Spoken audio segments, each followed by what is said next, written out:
Hare Krishna Manjushri, very happy to see you this time. I hope some of our regular participants will be able to join in today as well. Today, the topic I have kept for discussion is conscious living. Now, whenever I try to think of a topic, I try to start by thinking the why for it. I normally suggest people to do the same. Now, if I have to follow my own suggestion and think about why should anybody live consciously, the answer is because that is the only thing that makes sense. Human beings have been gifted with the highest level of consciousness for an obvious reason to utilize it and lead the life consciously. Now let us come to the part of what does conscious living actually mean. Many people try to just, literally understand it as living with awareness or awakened living, which is good. But let's dive a little deeper and try to see what does the holy scripture of Srimad Bhagavad Gita say about living consciously. What is living consciously? I will try to explain it in layman's language because that is how I process what I understand on the philosophical and spiritual topics. And I think it's one of the easiest ways for me to communicate my understanding so that others can also not just understand what does living consciously mean and what should we be conscious about or aware about. So I would say the first thing that we should become conscious about is 2D of life. So what do I mean by 2D of life? 2D of life is two dimension of life. Firstly,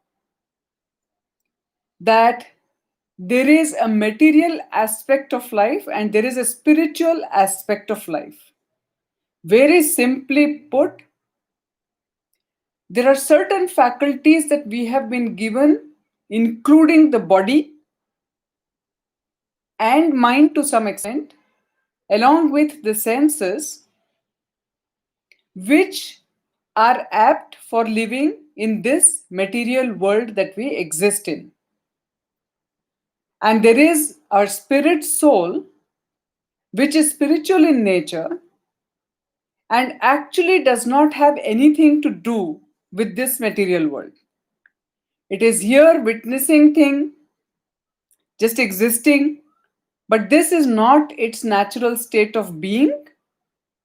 It has been provided with the spiritual faculties that work well in the spiritual plane, from where we have come on a journey to this material plane. In order for us to experience, express, or enjoy certain material faculties that we desired to have. And we are extremely powerful beings and we get all our wishes fulfilled.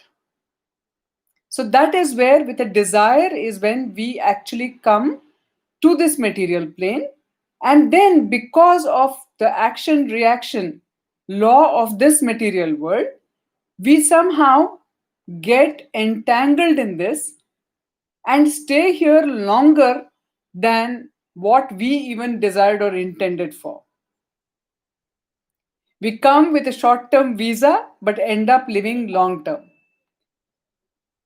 And when we are visiting some place and we are unable to come back home, there is a restlessness. We start feeling homesick. That is how our spirit soul feels after some point, whatever you may want to provide it with. So sometimes haven't you seen people who have seemingly everything that one needs to be happy, peaceful, wanting to live here forever, but they are also not happy. They feel they are missing something. They're looking for a purpose in life. So don't think that only when we get into trouble, we have questions or we have restlessness. We also feel that when we are gifted with everything in life. So, first thing we have to be aware of, conscious of, is that there are two planes that exist. One is the material plane and one is the spiritual plane. What is the second aspect I want to talk about today is the 4D of self. This means 4 dimensions of self. What are the 4 dimensions of self? We have obviously the physical dimension as we understand the body. We have the emotional dimension, the feelings. We have the mental dimension, the thinking. And we have the spiritual dimension, which is the real us. Normally, as a child, we become aware in this material world of ourselves in the form of our physical dimension. We look at a figure and we are told that is you. And then we are given a name, and then the whole identity process begins. But the first thing that we identify ourselves with is our body. Second thing is we start even as a child feeling. We feel hungry, we feel happy, we feel joyous, we feel sad, we feel compassionate, we feel empathy. These things come to us as a feeling. That's the emotional side of us, emotional dimension. The third thing that we even become aware of as an individual is the mental dimension. This is where we start thinking about things, analyzing things. The cognitive side in us becomes very obvious with curiosity. We want to know things better. We have questions. As a child, we continuously ask, what is that? Why it is so? Non-stop. That is when we become aware of our mental dimension and we start living that mental dimension. Sometimes we don't go beyond this. And that is where we falter, because that is when we start losing our real identity, our real self. We are not even introduced to that. Sometimes, if even in the young age, we are exposed to being in a spiritual environment, for example, meditation, prayers, puja, singing bhajans, even a child feels a sense of bliss. Even as a child, you like it and you kind of forget everything else. And this is the spiritual dimension that seems to be unconcerned about everything else happening on the other three fronts. If we can stay connected to that spiritual side of us, if we can connect to our spiritual side, we will see another voice within ourselves speaking to us. So there is mental, cognitive side, the intellectual side of us, which is trying to analyze everything and sending us a message of how we understand everything based on how it has got trained to understand something. But there is that other voice that comes, which is the all aware, beyond intelligent kind of voice, which knows what is right for us, what we call as our conscience, which knows what is right and wrong, which pricks when we do something wrong, even if nobody ever comes to know of it. Still, when we do something wrong, we know it. There is that conscience that pricks us, that tells us, that helps us avoid doing that again. Then it is our mind that tries to justify. Everybody does that. What is wrong in me doing that? And slowly, because we start becoming uncomfortable with our conscience stopping us from doing a lot of things that we find it easy to do for our convenience. But the conscience comes in the way slowly, maybe unconsciously. A lot of us shut off our conscience, our spirit soul. We don't want to listen to it. And we slowly move away from it. And we only hear the chatter that is coming to us from outside, from others, from our mind. Sometimes we refer to the spiritual dimension as the heart speaking, because that's the emotional side of us speaking. And our spirit soul is the most compassionate, blissful being there can be. So these are the four dimensions of self that we have to be conscious of. So the four dimensions, I'll repeat one more time: physical, emotional, mental, and spiritual. Now let's look at the third aspect that we should be conscious about: the four cues. Now, usually we have this problem. Uh, First level is we are not even aware of even the physical aspect of us. Forget the world around us, that's quite big. Forget understanding others. Let's stick to just understanding ourselves. We actually know very little about why we exist the way we exist. How does our own system work? What is the right way to live, taking care of our physical self? How much to sleep, when to get up, what to eat, how much to eat. If we have some kind of discomfort in the machinery, the physical aspect of us, how do we understand that? How do we deal with that? We have very little understanding of that. So, first of all, the issue is about becoming aware. The second part that I'm going to talk about now is the four kind of intelligences that we have been provided to manage and take control or lead all the other aspects that we have.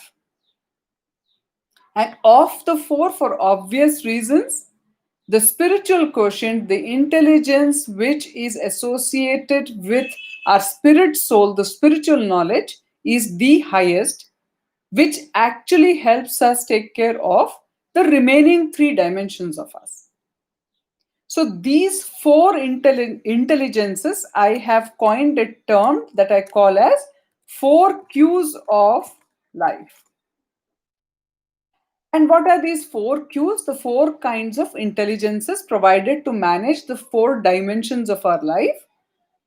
These are referred to as PQ, physical intelligence; EQ, emotional intelligence; IQ, intellectual or mental intelligence; and SQ, which is the spiritual intelligence. Now, do I mean by that? These four kinds of intellectuals are four different kind of faculties that have been provided to us, and we need to first become aware of it and then learn how to access it and utilize it so that we can be living a very conscious life. What do I mean? Let me give a small example of what do I mean by PQ, physical intelligence.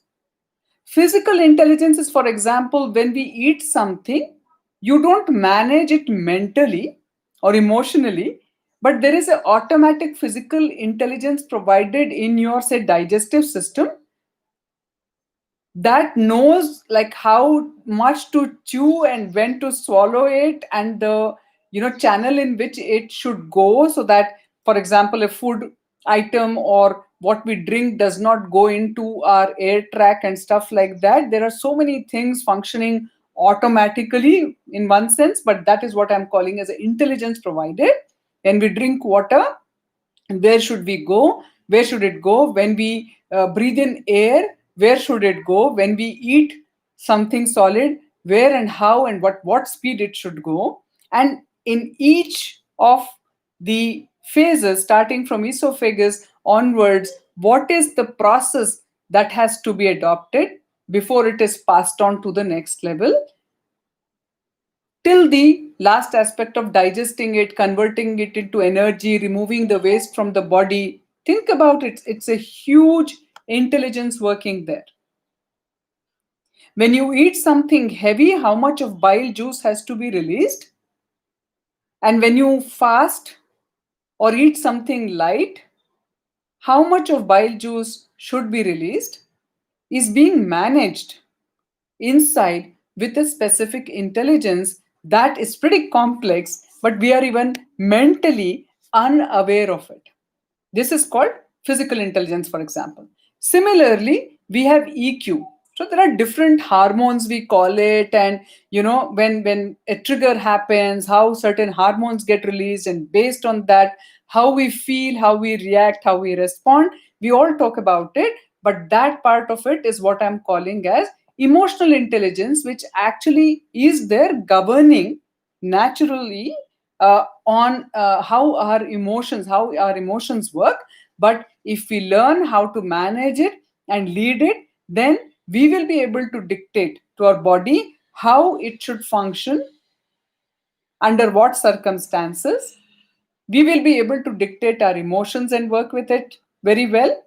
Similarly, we have IQ, which is basically meant for our, mental, like the thinking capacity, analyzing capacity. That all is the IQ part of it, the mental intelligence. How do we use the mental faculty and the intelligence provided there?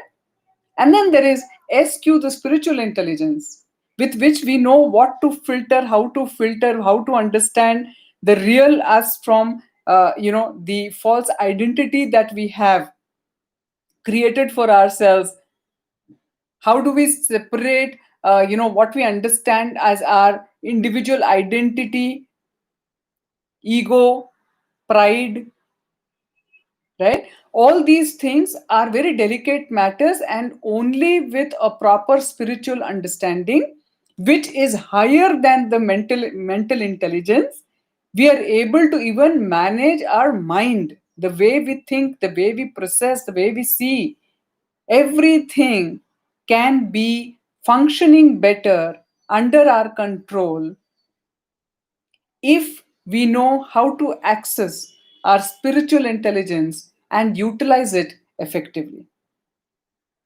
So these are, very deep topics, and sometimes it may be seeming complicated. And to really understand it and to experience it in one's own life, this needs a bit of deeper understanding and a bit of practice and discussion.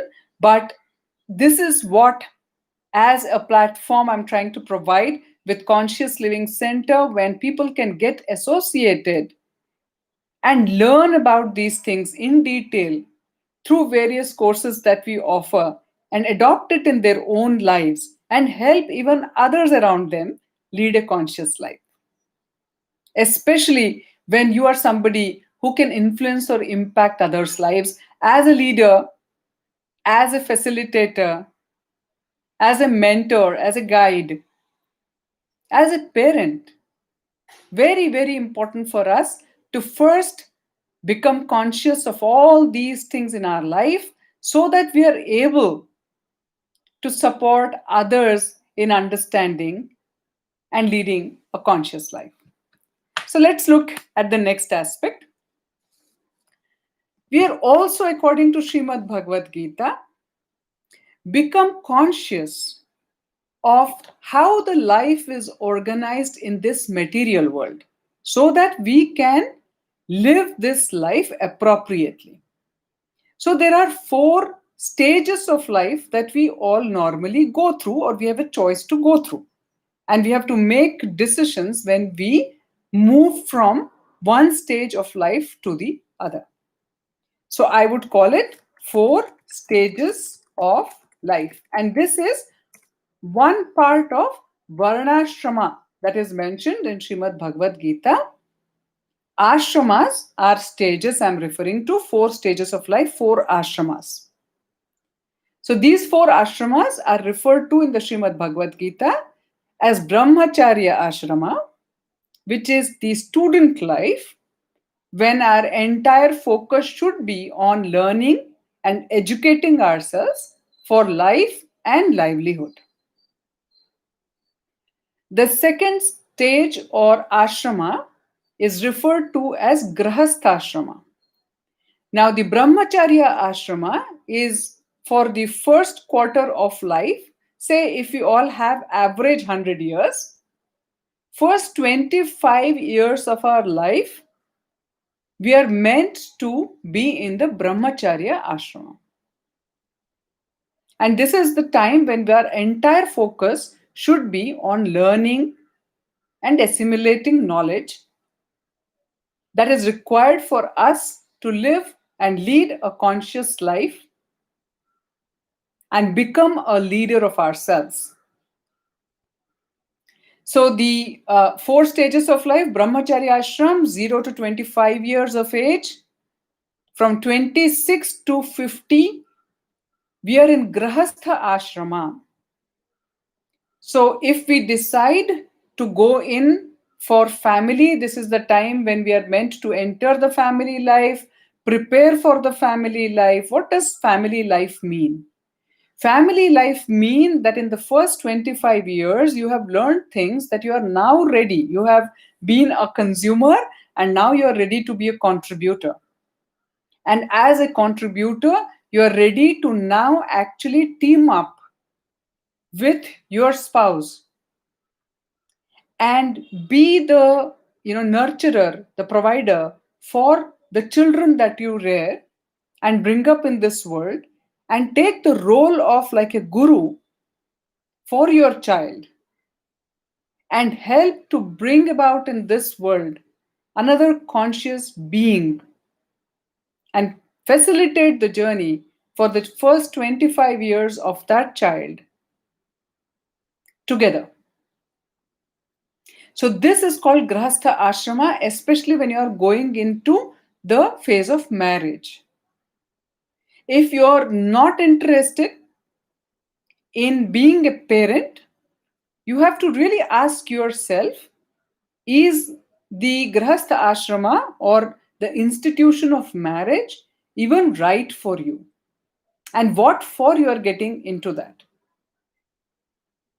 Many of us call companionship, but trust me, unless there is a common goal and there is a particular direction that is common for both individuals coming together, it may not really work, because when you are focusing on bringing up a child, you are willingly compromising, adjusting, sacrificing for that purpose of your life. After that, when the children have grown up, they become the contributors, they move away from your life. Again, many people find their life purposeless and they again get very confused and almost bitter about life, because now they feel the child for whom we actually sacrificed everything, did everything, has now left us alone and gone again, without really understanding that was their duty. And with that awareness, they should have gone into grahastha ashrama. And once they are done and the child is ready to be a contributor, he is meant to move away. Providing is different, but he's not supposed to sit in the house and just take care of you.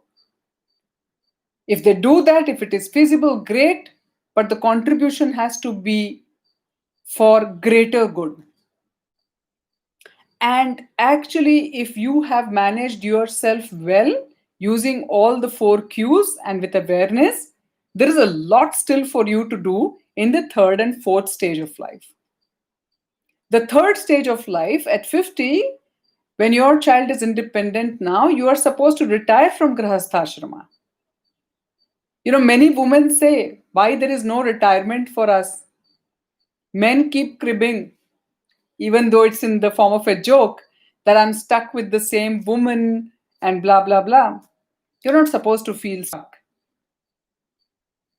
Both of you have the freedom at that stage in your life to continue with your journey forward with a deeper purpose of contribution and learning. And that phase, that stage is called Vanaprasthashrama. When you move on from your Grahastha life and again go deeper into understanding life and become a contributor to the larger society. Stop saving for yourself, just taking care of yourself, your family, your community. Move off from that. You have received a lot from many others in your growing years, in your family time.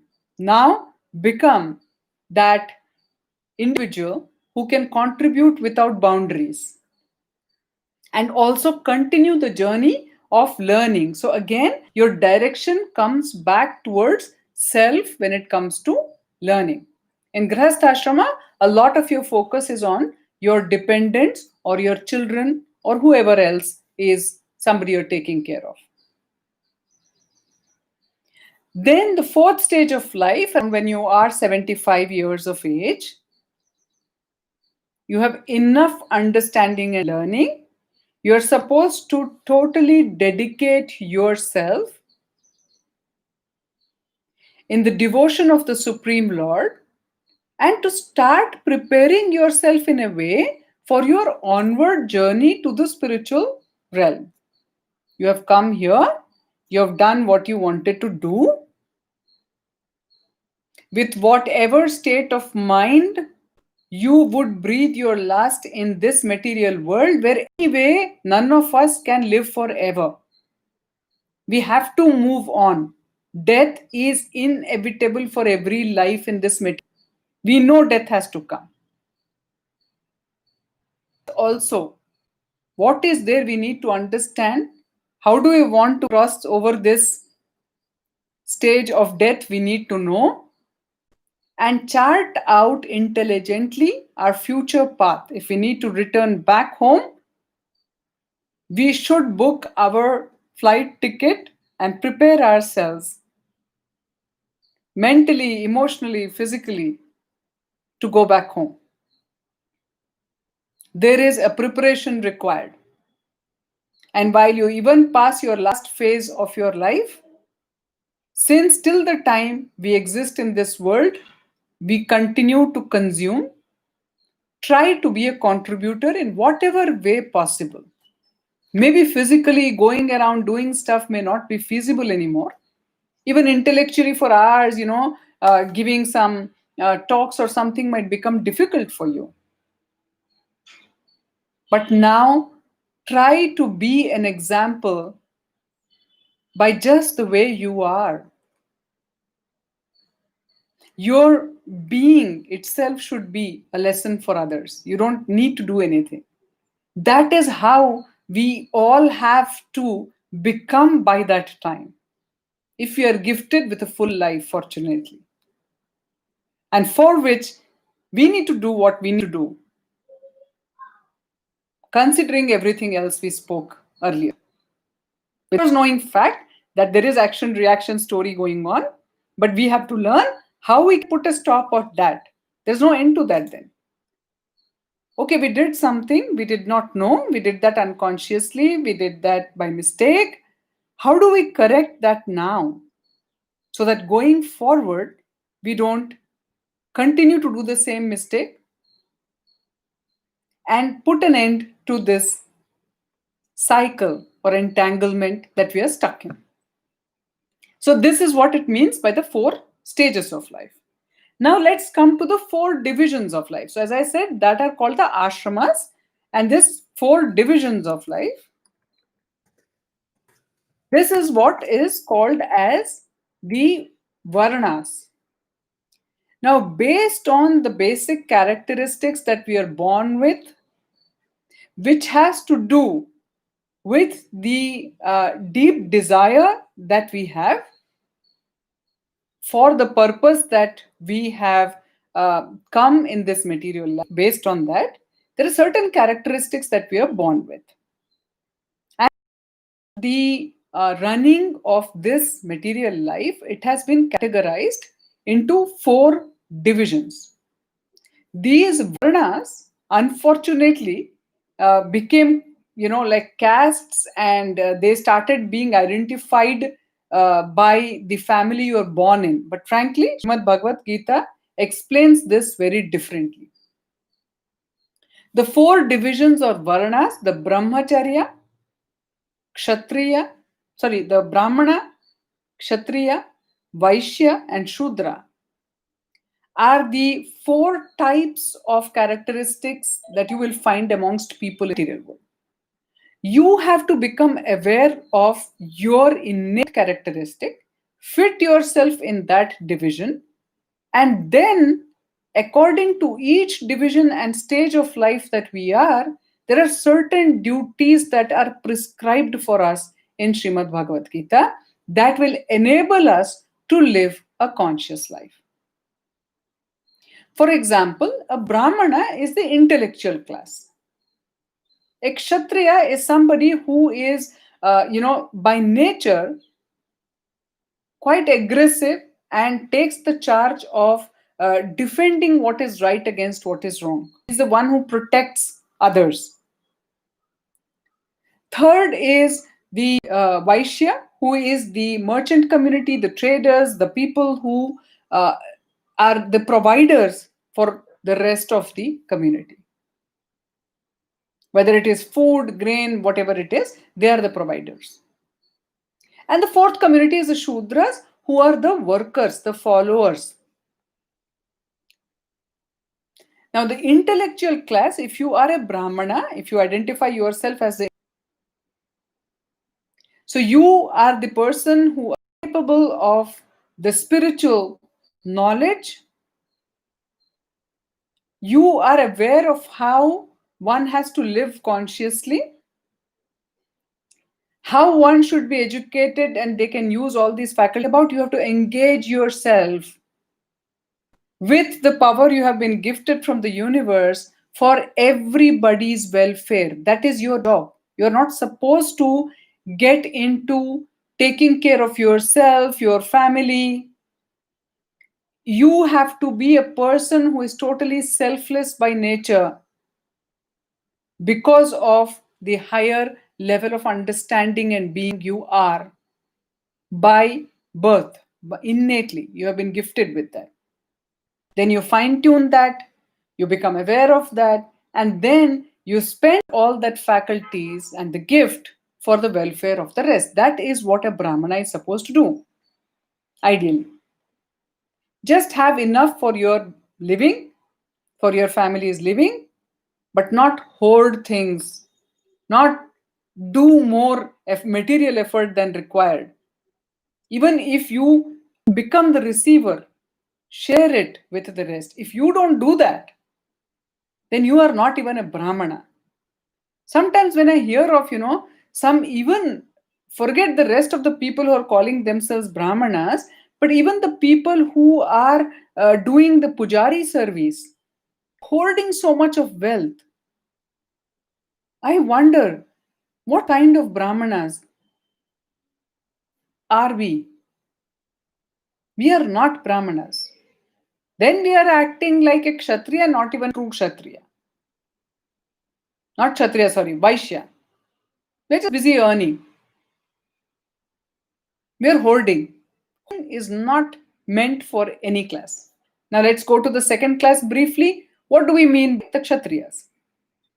Now you have that aggression. You want to go into police force. You want to go become an IPS, an IAS, a defense person. You want to get into politics. All these are things that you will be attracted to, and you will have a characteristic that is apt for these. But what is your prescribed duty? Your prescribed duty is to protect the good against the bad. Your prescribed duty is to lead according to the advice of the wise men, the Brahmanas, and do the administrative duty for the welfare of the rest. Even you are not supposed to be having any boundaries of me and mine. Similarly, the third category, the Vaishyas. You have the innate ability, just to make like know how to the knowledge that is required to weave clothes or grow food or whatever it is, or make money by trading or whatever it is. But what are you supposed to do with that? Keep just what is required for yourself and your dependents, and then distribute the rest to the Brahmana community, to the Kshatriya community, and to others who are in need of it, to the Kshatriya community, and to others who are in need of that. You are the provider for the entire society. You have a huge responsibility. You're not supposed to hold it yourself. Fourth, Shudra. Shudra is the class who is a perfect follower, Shudra. Shudra is a class who is a perfect follower, he doesn't apply himself and try to lead anything. But every leader needs followers, needs people who follow their instructions to achieve something. These are the people who do that with perfection, with no selfish interest, again, with the belief and trust that whoever they're working for will take care of their interest. They just immerse themselves in doing what they have been told to do. But even here, you are supposed to do things that are right and not go against what you know, even as a Shudra, is not right. Just because somebody gives me money to take care of my life or my family's life, I'm not supposed to just do anything blindly. Most of us, if you try to think, we are actually at least living. I don't know where we belong, but the life we are living is that of a Shudra. We work for somebody, whatever the boss says, we just do. Many, many, many times we are not aware of why we are doing that, where does that work go, how it is used. We don't know. We have a transaction, I do what you say for so many hours in whatever way, and then I get paid so much, and that's all I care about. So we are not even being a good or proper Shudra for the mode of goodness, passion, and ignorance. All of us are governed by these three modes of material nature: the sattvic, which is goodness, rajasic, which is passionate, and tamasic, which is ignorance. Based on how we use our innate faculties, we can make sure that the mode of is what leading us, and making sure to keep in control the passion and the ignorance bit of it. But if roll the passion and the ignorance bit of it, but if we leave it, there is a havoc, there is a chaos in all of our lives, when, depending on where we are or what we are faced with in life, rajasic or tamasic guna or characteristic. Even by itself, the nature has these three qualities. Places that have that vibe of goodness. There are places that have that vibe of goodness. There are places that have that vibe of passion. Passion. There are places that have this vibe of ignorance. For example, I mean, excuse me if it hurts some of your feelings, but the simplest example I can take is, for example, a bar and a discotheque is in the mode of ignorance. A office environment, a factory environment is that of passion. Directed. We have to do this. We have to meet our target. Da da da da da. Right? But when you sit with the nature, beaches, mountains, hills, trees, birds, animals, if you start spending time with them, in the midst of them, you will realize there is a separate vibe to them, which I would say is in the mode of goodness. Largely, as I said, there is a mix, but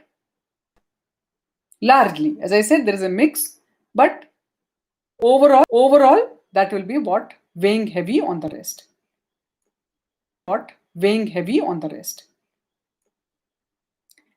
Now, towards the end, before I come to the question and answer session, I just wanted to share. So, based on all this, friends, let's understand when we are leading our life, taking the role of a leader or a manager for others, of being a parent for our children, of being a facilitator or a faculty member for our students, and so on and so forth, we have to be very aware that first of all, we are conscious leaders. We are living our lives consciously so that we are able to mentor, guide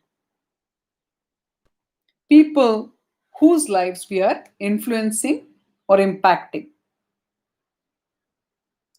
One more thing I want to talk about today is education. Let us be very clear based on what we spoke that education has to be for both life and livelihood. It cannot be focused only on livelihood. Fortunately, we have the new education policy which has been released, and hopefully, we all will join hands in making that a reality as soon as possible, as much as possible.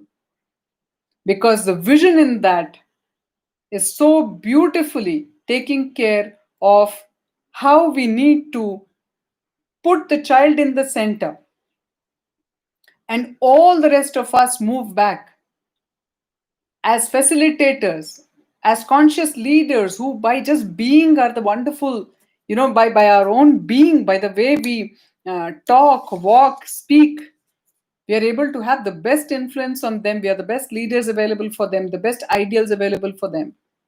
We can be the gurus, the mentors, the guides, whoever you are in the community. It's providing a way for us to support our youngsters, our next generation leaders, to create a society that will be conscious society, the way it's meant to be. Friends, don't think, what can I alone do? Everybody else is doing what they have to do. Let us do our bit, friends. And you never know how each one of us can influence probably just one other person in our life. That's enough.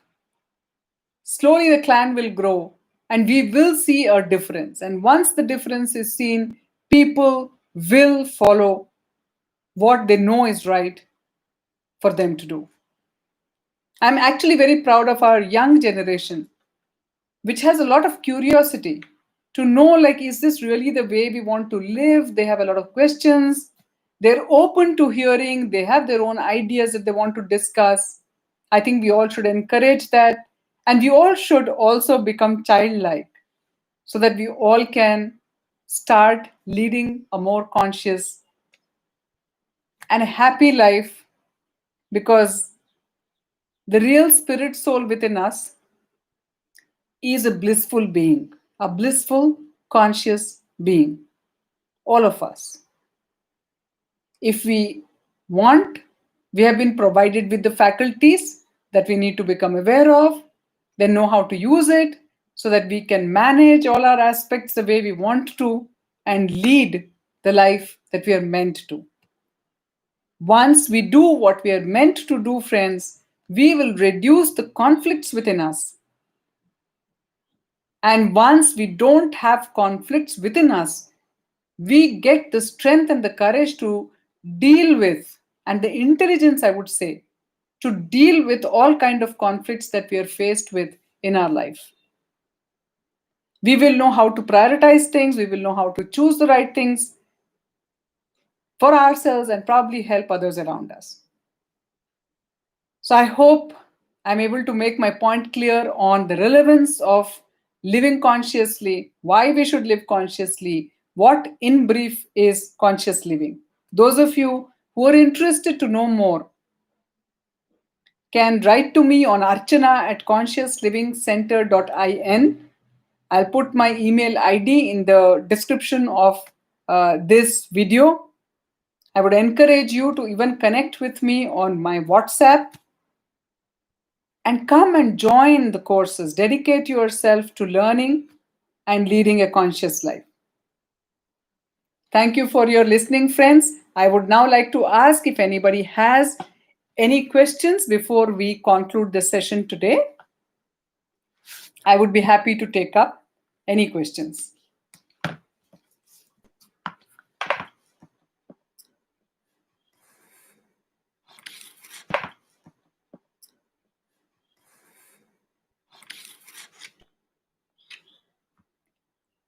Please put your questions on the chat box so that I can refer to that and try to attempt to give an answer.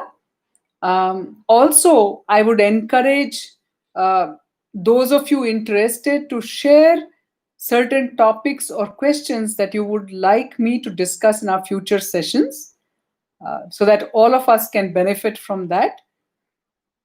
Please, please, please, just don't be passive listeners. Participate for your own good.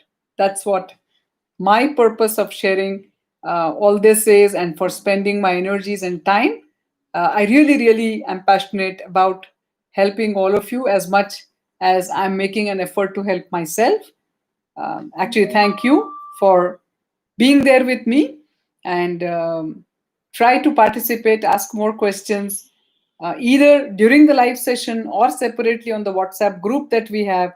Those of you who are not in the group and would want to get included in the group, please share your contact details so that I can add you to the WhatsApp group and we can continue our learning and sharing.